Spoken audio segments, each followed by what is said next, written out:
आप सभी का फिर से एक बार स्वागत। आज हम करेंगे उत्तराखंड बोर्ड परीक्षा 2018 गणित का प्रश्न पत्र का हल। आज है भाग 3। तो बच्चों, भाग 1 और भाग 3 हम पहले ही करा चुके हैं। वहाँ पे 1 से लेकर 13 तक के क्वेश्चन सॉल्व हो चुके हैं। तो फटाफट से ले लीजिए अपनी कॉपी और पेन। और अगर आप पहली बार चैनल में हैं तो प्लीज़ इसको जल्दी से सब्सक्राइब कर लीजिए, शेयर कर दीजिए ताकि ज़्यादा से ज़्यादा बच्चों को ये पेपर पहुंच सके। तो बढ़ते हैं क्वेश्चन नंबर 14 की ओर। जैसे कि आपको आपकी स्क्रीन के ऊपर दिखाई दे रहा है यहाँ पे बच्चों कि f of x equal to x plus two, यानी कि एक फलन है आपके पास जो क्या है f of x equal to x plus two है, यानी एक्स प्लस दो है, द्वारा प्रदत्त फलन f such that R to R, यानी कि जो पहला आपके पास फलन होगा या पहला जो सेट होगा वो उसकी मैपिंग कहाँ से हो रही है, सेट ए से लेकर सेट बी, इसको मैं बी कंसिडर कर सकता हूँ। ठीक है। और वो क्या है, सेट ए में कौन कौन से एलिमेंट है, रियल नंबर यानी कि वास्तविक संख्या है, और सेट बी में भी वास्तविक संख्या है। ठीक है, रियल नंबर। इसको बोलते हैं हम डोमेन यानी कि प्रांत, और इसको बोलते हैं हम कोडोमेन यानी सह प्रांत। ठीक है, इसका मतलब इसका जो डोमेन है यानी कि जो प्रांत है वो भी रियल नंबर का है, और जो इसका सह प्रांत यानी कोडोमेन है वो भी रियल नंबर का है। ठीक है, पर विचार कीजिए, वो कह रहा है कि इस पे विचार करना है, फलन आपके पास दिया हुआ है। तो सिद्ध कीजिए कि एफ यानी कि जो फलन है वो एक की मतलब होता है 1 1। ठीक है, तथा आसाधक यानी कि ऑन टू हमें क्या करना है, सिद्ध करना है। ठीक है, तो एफ का और साथ ही एफ का प्रतिलोम फलन भी ज्ञात करना है, यानी कि प्रतिलोम मतलब होता है इनवर्स फलन आपको ज्ञात करना है। तो सबसे पहले हम यहाँ पे देखते हैं कि इसको हल करेंगे बच्चों। यहाँ पे लिखना पड़ेगा मुझे कि जो आपके पास फलन है पहले उसको लिख लीजिए आप, f of x equal to x plus आपके पास 2 है। ठीक है, बात समझ में, एफ एक्स इक्वल टू क्या, एक्स प्लस 2 है। अब इसको मुझे चेक करना है कि 1 1 है ये, यानी कि एक की है। तो सबसे पहले हम लिखेंगे एक की फलन के लिए। ठीक है, कि एक की है कि नहीं, एक की फलन, यानी कि इसे हम बोलते हैं 1 1 फंक्शन, 1 1 फंक्शन। ठीक है, तो 1 1 चेक करने का क्या तरीका था कि अगर f of x one equal to f of x two अगर हम करते हैं और वो क्या आ जाए, हमें क्या दे दे, एक्स वन बराबर क्या दे दे, एक्स टू दे दे। अगर x one equal to x two आ जाएगा तो इसका मतलब फलन क्या हो जाएगा, एक एक ही हो जाएगा। ठीक है, समझ में बात है, यानी कि वो 1 1 हो जाएगा। अब अगर मैं क्या करूं कि f of x one equal to f of x two करता हूं और मुझे इसको सॉल्व करने पे x one equal to x two आ जाए, आपने हर क्वेश्चन में ऐसे करना है। अगर आपको 1 1 चेक करने के लिए बोलता है यानी कि एक ही चेक करने के लिए बोलेगा तो आपके पास कोई भी फलन हो सकता है, यहाँ पे आपको करना यही है, f x one equal to f of x two. X one x two क्या होंगे यहाँ पे, एक्स वन एक्स टू जो है आपके बिलोंग करेंगे सेट ए से, जो मैंने कहा था इसको ए मान लीजिए और इसको बी मान लीजिए क्वेश्चन में। बात समझ में आई, क्लियर। तो अब यहाँ पे आपके पास एफ एक्स तो क्या है आपका एक्स प्लस टू है, तो अगर यहाँ पे एक्स था तो एक्स आया, अगर यहाँ पे एक्स वन आएगा तो क्या हो जाएगा, ये एक्स वन प्लस टू हो जाएगा। देखो यहाँ पे क्या लिख सकता हूँ मैं इसे, एक्स वन प्लस टू। क्यों, क्योंकि जब एक्स था तो एक्स आया, और यहाँ पे अगर मैंने एक्स वन रख लिया क्योंकि मैं अभी एफ एक्स वन की वैल्यू निकालना चाह रहा हूँ। ठीक है, तो एफ एक्स वन बराबर क्या होगा, एक्स वन प्लस टू, और इक्वल टू यहाँ पे अगर मैं एक्स टू रख लूँ तो फिर यहाँ पे आपको क्या मिल जाएगा, एक्स टू प्लस टू।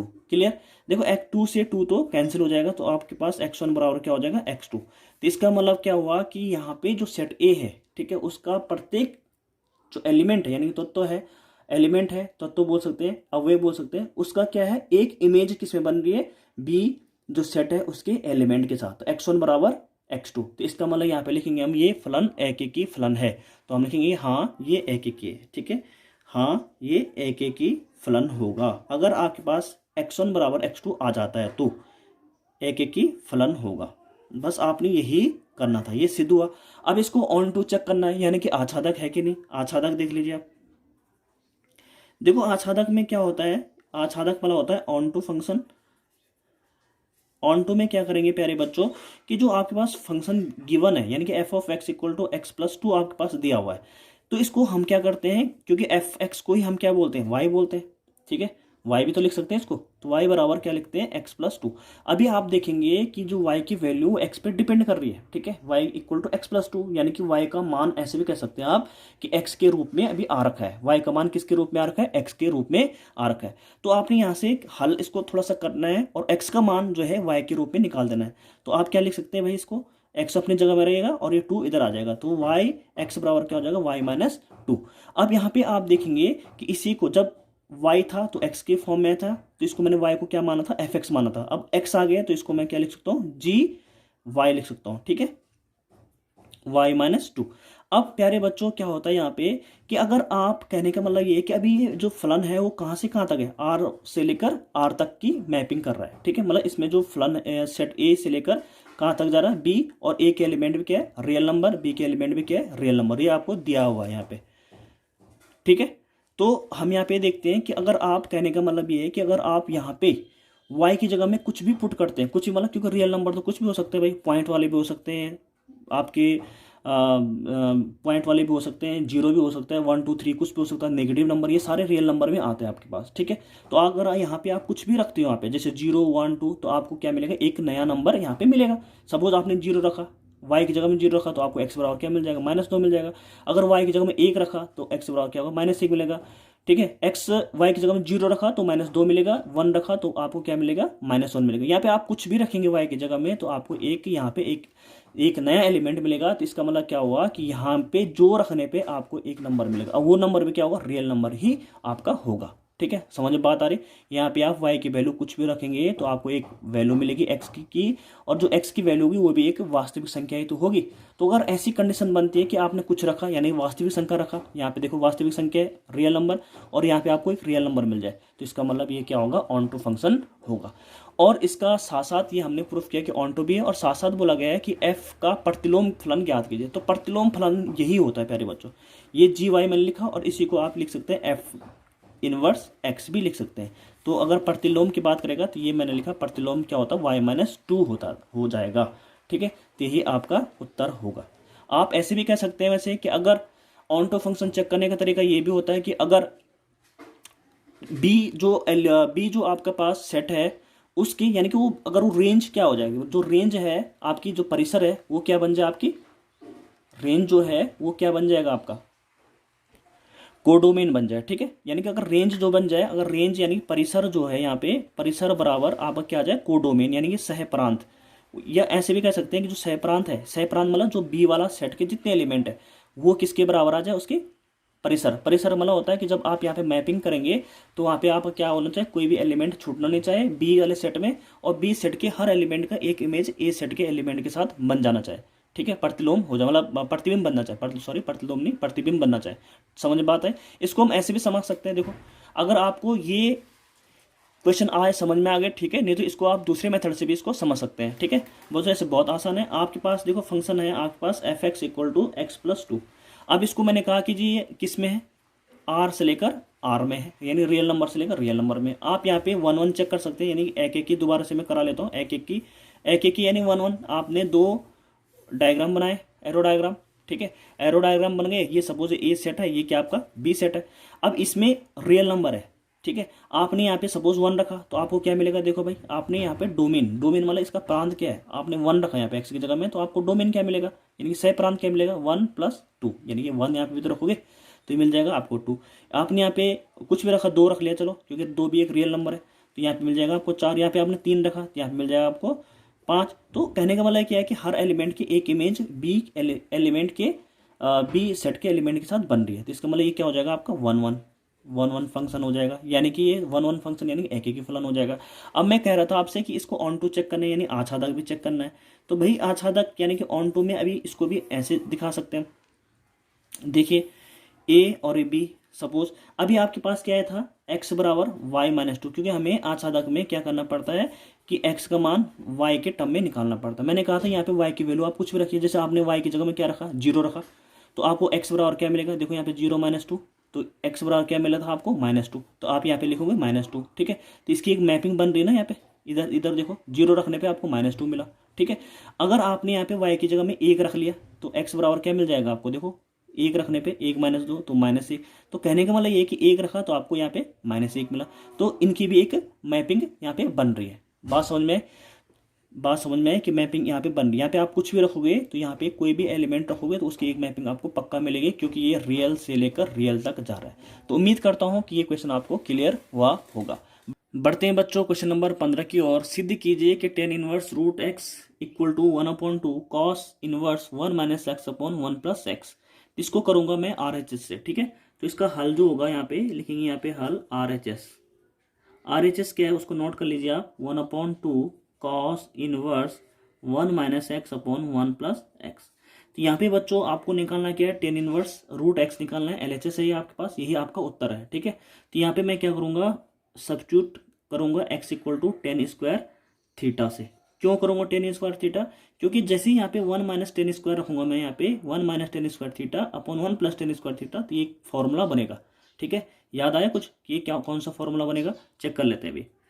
तो ये हो जाएगा आपका 1/2 कॉस इनवर्स, यहाँ पे देखिए आपने टेन इनवर्स रख लिया, ten square theta upon 1 plus ten square theta आपने यहाँ पे रख दिया। ठीक है, तो ये आपका फॉर्मूला बन जाएगा किसका, ये किसका फॉर्मूला होता है कॉस में, कॉस 2 थीटा का। किसका बनता है, कॉस 2 थीटा का। देखो एक इनवर्स है एक बिना इनवर्स के, तो ये कैंसिल आउट हो जाते हैं।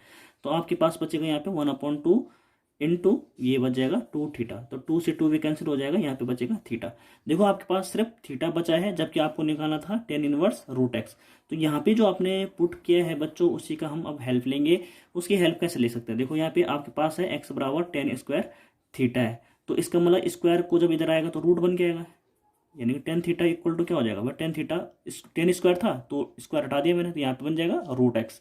अब देखिए 10 को इधर लाएंगे तो क्या बन जाएगा, tan inverse root x equal to theta. तो इसका मतलब ये हुआ, देखो यहाँ पे टेन थीटा था तो मैं थीटा को सिंगल छोड़ रहा हूँ और 10 को इधर ला रहा हूँ, तो टेन इनवर्स में आएगा, तो थीटा की जगह मैं क्या रख सकता हूँ, देखो थीटा की वैल्यू ये है, थीटा की वैल्यू क्या है, टेन इनवर्स रूट एक्स। कहाँ पे रखूंगा, यहाँ पे, तो रख लीजिए आप टेन इनवर्स रूट एक्स। तो आप देखेंगे ये आपका LHS आ चुका है, यही आपका उत्तर था। होप कि आपको ये समझ में आया। करते हैं बच्चों अगला क्वेश्चन, क्वेश्चन नंबर 16, प्रारंभिक संक्रियाओं के प्रयोग से, ठीक है, यानी ऑपरेशन जो हमारे पास हमने शुरू में सीखे थे उनका प्रयोग करके आव्यूह 4 5 2 3 उसके एलिमेंट है, पहली रो दूसरी रो, ठीक है, का व्युत्क्रम यानी इनवर्स याद करना है। तो यहाँ पे हमने क्या करना होता है कि हम इसको माना लिखते हैं, यानी कि लेट कर लेते हैं कि ए बराबर कोई मैट्रिक्स है ए, ठीक है, ए बराबर जैसे मैंने यहाँ पे दिख रहा होगा आपको, लिख दिया ऑलरेडी। ठीक है, यहाँ पे क्या करेंगे कि एक फॉर्मूला आपके पास ए बराबर आई ए, आई मतलब होता है यूनिट मैट्रिक्स, ठीक है, यानी आइडेंटिकल मैट्रिक्स, इकाई आव्यूह भी से हम बोल सकते हैं, जिसके एलिमेंट किस फॉर्म में होते हैं 1 0 0 1, यानी उनका जो डायगोनल होगा वो क्या होगा 1 के फॉर्म में होगा। ठीक है, समझ में बात आई। तो यहाँ पे हम यहाँ पे वैल्यूज रखेंगे ए की वैल्यू क्या है 4 5 2 3, तो 4 5 2 3 हमने रख लिया, बराबर यहाँ पे क्या करेंगे आई का मान रख लेंगे, आई क्या है एक इकाई आव्यूह है, तो 1 0 0 1, और ए का मान नहीं रखना है, ए ऐसे ही रहेगा यहाँ पे। अब क्या होगा, जब हमने मान यहाँ पे रख देते हैं बच्चों, तो उसके बाद हम क्या करते हैं संक्रियाओं का प्रयोग करते हैं, और किस लिए करते हैं कि ये वाला जो आपके पास ये वाली जो मैट्रिक्स है, ये वाली जो आव्यूह है वो क्या बन जाए आपकी, ये इस फॉर्म में आ जाए, यानी कि इकाई आव्यूह में बनाना है। ठीक है, जैसे आपको यहाँ पे 4 5 2 3 दिख रहा है, तो आपको यहाँ पे सॉल्व करके 4 को लाना है 1, 5 को लाना है 0, इसको लाना है 2 को 0 और 3 को लाना है 1, यानी कि 1 0 0 1 के फॉर्म में इसको बनाना है, यानी इकाई आव्यूह इसको बनाना है। अब देखो आप कितना सोच सकते हैं क्वेश्चन के बारे में कि कैसे ये इकाई आव्यूह बन जाए जो आपके पास ए आव्यूह है। तो हमने क्या किया, यहाँ पे मैंने एक संक्रिया लगा रखी है R2, मैंने कहा ऑपरेशन लगाया R2 2R2 माइनस R1, यानी कि R2 में मैं रिजल्ट चाह रहा हूँ, यहाँ पे मैंने क्या कर रहा हूँ R2 में मैं रिजल्ट, यानी R2 मतलब सेकंड रो आपके पास है। ठीक है, सेकंड रो में मैं आंसर चाह रहा हूँ, और क्या लगा लिया मैंने 2R2, यानी कि जो सेकंड रो है आपके पास उसमें मैंने 2 का गुणा किया, उसमें से R1 को घटा दिया। तो जैसे आप 2 का गुणा करेंगे तो यहाँ हो जाएगा 2 दूना 4, और फिर उसमें से R1 घटाएंगे तो 4 में से 4 गए तो क्या हो जाएगा 0, यहाँ पे करेंगे 3 दूना 6, 6 में से 5 गए तो 1, बाकी देखो R2 में रिजल्ट आना था, R1 पे कोई फर्क नहीं पड़ेगा, R1 आपने ऐसे ही उतार देना है, यानी 4 5 4 5 यहाँ पे लिख देना है। क्लियर। अब यहाँ पे देखिए इधर भी करना पड़ेगा भाई, देखो यहाँ पे 0 के साथ तुमने 2 का गुणा किया, क्योंकि R2 में आप 2 का गुणा कर रहे हैं, पहले इसको देखो आप 2 का गुणा किया तो ये 2 गुणा 0 क्या हो 0, 0 में से 1 जब जाएगा यानी माइनस होगा तो क्या होगा आपका -1 आएगा। R2 में रिजल्ट निकालना है, ध्यान देना इस बात को। यहाँ पे 2 गुणा 1 यानी कि 2 में से 0 गया तो 2 ही आएगा, बाकी R1 आपका ऐसे रहेगा। देखिए यहाँ पे क्या होगा आपका 0 बन चुका है।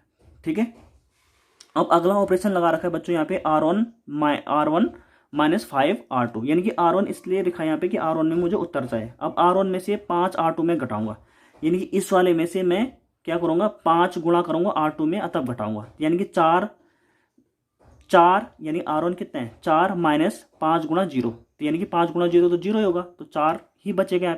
यहाँ पे आपने क्या किया R2 में 5 का गुणा किया, 5 एकम 5 और 5 में से 5 गया तो 0, इसको फिर ऐसे लिख लिया, क्यों, क्योंकि हम R1 में रिजल्ट निकाल रहे हैं, R2 में नहीं। यहाँ पे भी बच्चों ऐसे ऑपरेशन लगाएंगे, यहाँ पे आपका हो जाएगा 6 माइनस 10 माइनस 1 2, ये ए ऐसे ही चलता रहेगा। अब देखिए आप अब 0 0 बन चुके हैं। अब हमारा अगला टारगेट है कि यहाँ पे क्या आ जाए, आपका 1 आ जाए। तो मैंने क्या किया, 1 निकालने के लिए क्या करना पड़ेगा, देखो बाकी तो मैं किसी में से कुछ घटा नहीं सकता, तो मैं क्या करूँगा, R1 में 4 का भाग दे दूंगा। तो मैंने लिखा कि R1 में क्या किया, 4 का भाग दिया। ये कह सकते हैं कि R1 में 1/4 का गुणा किया। तो जैसे आप 1/4 का गुणा करेंगे तो क्या होगा, 4 से 4 कट जाएगा, तो क्या बचेगा 1। यहाँ पे 0 गुणा 1/4 तो 0 ही रहेगा। अब बाकी नीचे वाला तो एलिमेंट वैसे ही रहेंगे। यहाँ पे भी मैंने 4 का भाग करा दिया R1 में, तो 6/4 माइनस 10/4 बाकी एज इट इज रहेगा। थोड़ा सा इसको सॉल्व कर लीजिए, देख रहे होंगे आप यहाँ पे ये आइडेंटिकल मैट्रिक्स यानी कि इकाई आव्यूह बन चुकी है, 1 0 0 1 1 0 0 1। ठीक है, यहाँ पे इसको थोड़ा सा सॉल्व करेंगे तो ये क्या हो जाएगा, 2 से कटेगा, 2 3 6, 2 दूना 4, 2 पंजे 10 और 2 दूना 4, यानी कि ये होगा 3/2 और ये हो जाएगा -5/2। तो जो यहाँ पे जब यहाँ इकाई आव्यूह बन चुका होगा और यहाँ पे जो नया एक आपके पास जो इकाई आव्यूह था शुरू में वो चेंज हो गया, कुछ नया आव्यूह आपके पास बन चुका है। जो ये नया आव्यूह बनता है बच्चों, वही आपका क्या होता है, इनवर्स कहलाता है। ये इनवर्स कहलाता है, यही आपका उत्तर होगा। ठीक है, लेकिन उत्तर तब तक हम इसको बोलेंगे नहीं जब तक यहाँ पे इकाई आव्यूह आपको प्राप्त हो जाए। तो आपको उम्मीद करता हूँ कि आपको ये समझ में आया होगा। बढ़ते हैं बच्चों, ये प्रश्न संख्या जो अभी आपने किया उसी का ही अथवा पार्ट है, यानी 16वें क्वेश्चन का अथवा में आ रखा था ये क्वेश्चन सारणिक का। ये तो आपने वो करना है, ये तो फिर ये करना है। बोल रहे हैं यहाँ पे सारणिक यानी कि डिटरमिनेंट आपको गिवन है, उसका मान आपको ज्ञात करना है। तो कौन सी डिटरमिनेंट आपको पता है, उसके एलिमेंट है x y x plus y, y x plus y x, x plus y x and y. ठीक है, तो सबसे पहले इसमें जब हम सॉल्व करते हैं तो डायरेक्ट इसको एक्सपेंड मत कर देना, यानी विस्तार मत कर देना बच्चों। इसको सबसे पहले ये चेक करते हैं कि किन्हीं स्तंभों को जोड़ के या स्तंभ को घटा के या कॉलम को जो आपके पंक्तियां हैं पंक्तियों को जोड़ के या पंक्तियों को घटा के कहीं कुछ कोई रो या कॉलम यानी पंक्ति या आपके पास जो स्तंभ 0 तो नहीं बन रहा है। तो आप इसमें थोड़ा सा दिमाग चलाएंगे यहाँ पे कि किन को जोड़ के क्या फायदा होने वाला है। तो आपको दिखेगा बच्चों कि किसी भी पंक्ति को जोड़ के 0 नहीं आ रहा है या किसी भी स्तंभ को जोड़ के 0 नहीं आ रहा है। तो हम इसमें एक ऑपरेशन में लगाऊंगा, मैं लिखूंगा, अगर आप ध्यान देखेंगे तो मैं लिखूंगा यहाँ पे C1 में मैं क्या करूंगा, C1 plus C2 plus C3 अगर मैं कर दूं तो देखो आपके पास क्या मिलेगा, आपको C1 में यानी कि C1 ये है। ठीक है, ध्यान देना, ये C2 ये C3 यानी C1 में आपने जोड़ दिए C1 plus C2 plus C3। तो जब जोड़ोगे तो इसमें मतलब क्या करना आपने, इसमें जोड़ना है किसको, इसको भी इसको भी इसको, यानी तीनों को जोड़ दिया। तो देखो जब तीनों जुड़ेंगे प्लस कर दो यहाँ पे, तो एक्स एक्स कितना हो जाएगा यहाँ पे 2x और वाई वाई कितना हो जाएगा 2y। यहाँ पे देखो वाई वाई कितने हैं 2y हो जाएगा और यहाँ पे एक्स एक्स कितने हैं आपके 2x। यहाँ पे भी देखेंगे एक्स एक्स कितना हो जाएगा 2x और वाई वाई करके 2y। तो 0 तो नहीं हुआ लेकिन कम से कम हमें एक चीज़ मिली कि 2x plus Y 2x plus 2y 2x plus 2y सब में हमें पहला वाले कॉलम में ये एलिमेंट मिल चुके हैं। बाकी को मैं एज इट इज़ उतार दूंगा। ठीक है, बात समझ में आई। अब यहाँ पे इससे ये फायदा होगा बच्चों कि मैं इस वाले यानी कि C1 को कॉलम जो C1 कॉलम है उसको कॉमन ले सकता हूँ। ठीक है, तो कॉमन लेने पर C1 को क्या करेंगे हम कॉमन ले लेंगे। ठीक है, ओवेनिस्ट ले लेंगे। तो यहाँ पे ओवेनिस्ट है कॉलम C1 क्या है ओवेनिस्ट है, तो हमने क्या किया 2x प्लस 2y को बाहर कर दिया। तो अंदर क्या बचेगा, अंदर बचेगा आपके पास 1 1 1, यहाँ बचेगा y x प्लस वाई, यहाँ बचेगा x और यहाँ पे बच जाएगा x plus y x and y। बात समझ में। अब इनको 0 बनाने की कोशिश करेंगे। तो 0 कैसे बनेंगे, मैं यहाँ पे एक ऑपरेशन लिख लेता हूँ। R1 में से मैं क्या करूँगा, देखिए R1 है R2 है R3, तो इसमें से जब ये गया तभी तो 0 होगा। तो R1 में से मैं क्या करूँगा R2 को माइनस करा दूंगा और एक दूसरा ऑपरेशन साथ साथ लगा दूंगा कि R2 में से R2 माइनस R3 को घटा दूंगा। ठीक है, आपको ये वाली सारणिक यहाँ पे मिल जाएगी। देखो कैसे, R1 क्या बोल रहा है, R1 में रिजल्ट चाहिए R1 माइनस R2 किया, और दूसरे में क्या किया R2 में हमें रिजल्ट चाहिए तो R2 माइनस R3 किया। तो पहले R1 में चेक कर लेते हैं, R1 में से R2 गया तो क्या होगा, देखो भाई इसमें से ये गया तो क्या होगा 0 बच जाएगा, 1 में से 1 गया 0, इसमें से ये गया तो -x, इसमें से गया तो y, फिर इसमें से R2 में से R3 गया यानी इसमें से ये जा रहा है तो 1 में से 1 गया 0, इसमें से जाएगा तो y बचेगा x माइनस वाई यहाँ पे आ जाएगा। इसमें कोई ऑपरेशन नहीं लगा, ये एज इट इज हम यहाँ पे नोट कर लेंगे। अब यहाँ पे हम यहाँ करेंगे विस्तार। अब करेंगे विस्तार किसके अलोंग, C1 के सापेक्ष। किसके सापेक्ष, C1 के सापेक्ष यानी इसके सापेक्ष। तो जब विस्तार होता है तो आपको पता होना चाहिए कि विस्तार में हम क्या लिखते हैं, सबसे पहले ये वाला एलिमेंट लिखेंगे 0, फिर एक डिटरमिनेंट बनेगी, इसको साइलेंट कर लेते हैं, first row and first column. तो बचेगा क्या, y x minus y x and y। फिर क्या करते हैं, इसको लिखेंगे क्योंकि C1 के अलोंग हो रहा है इसके, फिर 0, फिर यहाँ पे देखिए यहाँ पे प्लस का साइन बन जाता है u में, तो जो एलिमेंट बच रहे हो वो बचेंगे -x y और यहाँ बचेगा x y। ठीक है, फिर प्लस लास्ट में क्या बचेगा 1 और यहाँ पे बच जाएगा आपका यहाँ पे बच जाएगा आपका 1 में, यहाँ पे प्लस का साइन बनेगा तो यहाँ पे क्या बचेगा आपका -x y, और यहाँ पर बचेगा y(x-y). क्लियर है। तो देखो यहाँ पे अगर आप ध्यान से देखोगे प्यारे बच्चों, तो यहाँ पे आपके पास x + y तो है, ठीक है। यहाँ से मैंने 2 भी कॉमन ले लेता है, ध्यान देना, 2x + 2y था, 2 कॉमन ले चुके हैं। ये जब 0 का मल्टीप्लाई इस डिटरमिनेंट के साथ यानी कि इस सारणी के साथ, छोटी सारणी के साथ होगा तो ये 0 देगा आपको, ये भी आपका 0 देगा। यहाँ पे सिर्फ आपके पास 1 बच रहा, ये वाला बच रहा, ये वाली सारणी बच रही है आपके पास -x y और y(x-y) ये बच रही है। थोड़ा सा इसको सॉल्व कर लेंगे, तो सॉल्व करके क्या होगा, देखो भाई, सॉल्व करके इसका मल्टीप्लाई यहाँ, इसका मल्टीप्लाई यहाँ, तो ये हो जाएगा -x और x-y, और ये हो जाएगा -y², ठीक है। अब इसको थोड़ा सा अंदर और मल्टीप्लाई कर लीजिए, ये हो जाएगा 2x + y, और यहाँ पे मल्टीप्लाई होगा तो क्या होगा प्यारे बच्चों, -x², माइनस माइनस का प्लस -y², ठीक है। यहाँ पे देखिए आप, ये हो जाएगा 2x + y, 2x + y, और अंदर क्या बचेगा, यहाँ से माइनस कॉमन ले लीजिए आप, तो माइनस कॉमन आ जाएगा, तो यहाँ पे क्या बचेगा भाई, माइनस वाले प्लस हो जाएंगे, माइनस वाले प्लस, प्लस वाले माइनस, प्लस वाले माइनस और माइनस वाले प्लस हो जाएंगे। तो यहाँ पे देखा आपने, ये हो जाएगा 2x + y, और यहाँ पे लिख सकते हो मैं से x² + y² - xy। तो ये बच जाएगा बच्चों आपका ये वाला एक फॉर्मूला, अगर ध्यान से देखोगे तो ये बनेगा आपका x³ + y³, यही आपका उत्तर होगा। तो उम्मीद करता हूँ कि आपको ये समझ में आएगा। Thank you so much.